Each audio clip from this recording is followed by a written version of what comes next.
Chapter 1। अतीत की छाया जंगल की गहराई में, जहां विशाल बांस के पेड़ों की परछाई अंधेरी और रहस्यमयी थी, कालराज खड़ा था। उसकी आंखों में दर्द था, एक ऐसा दर्द जो उसके पिता की याद से जुड़ा था। हवा में मौत की गंध उसके अतीत की पीड़ा को ताज़ा कर रही थी। कमांडर, मिशन के लिए सब तैयार है, राकेश ने पास आकर कहा। वह कालराज का सबसे करीबी साथी था, जिसने उसके साथ इस अपराध के खेल में कदम रखा था।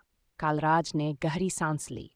उसके मन में अभी भी वह दिन साफ था जब उसके पिता को गोली मारी गई थी। उस रात से उसके जीवन में एक बड़ा बदलाव आया, बदला लेने की ठान, न्याय पाने की आग। हमें पता है कि यह मिशन जोखिम भरा है, कालराज ने अपनी गैंग के सदस्यों को संबोधित किया, लेकिन हम अपराधियों से लड़ेंगे, ठीक वैसे ही जैसा मेरे पिता चाहते थे। गैंग के सदस्य शाहरुख, प्रदीप, मनीष सब एक दूसरे को देख रहे थे। हर किसी के चेहरे पर एक अलग कहानी थी, कुछ बदले की भावना से भरे, कुछ न्याय की तलाश में। शाहरुख आगे आया। हमें याद रखना होगा कि हम खुद अपराधी नहीं बने। उसकी आवाज में एक गहरी चिंता थी। कालराज ने अपने पिता की तस्वीर निकाली। वह उनके साथ एक पुरानी तस्वीर में मुस्कुरा रहा था। अब वही तस्वीर उसे न्याय का मार्ग दिखा रही थी। हमारा मकसद सिर्फ बदला नहीं, बल्कि सही काम करना है, कालराज ने कहा। हमें शहर के अपराधियों की जड़ें उखाड़नी हैं। राकेश ने पास रखी योजना की फाइल खोली। हमारा पहला टारगेट वही गिरोह है जिसने तुम्हारे पिता की हत्या की थी। कालराज के चेहरे पर एक तीव्र भाव दौड़ गया।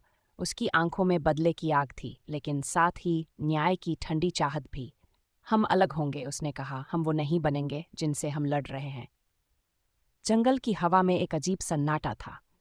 बांस के पेड़ों की पत्तियां धीरे धीरे हिल रही थीं, मानो वे इस कहानी के गवाह हों। कालराज ने अपनी गैंग को देखा। ये लोग सिर्फ साथी नहीं, परिवार थे। एक ऐसा परिवार जिसने चुनौतियों का सामना करने का संकल्प लिया था। चलो, उसने कहा, हमें जाना है।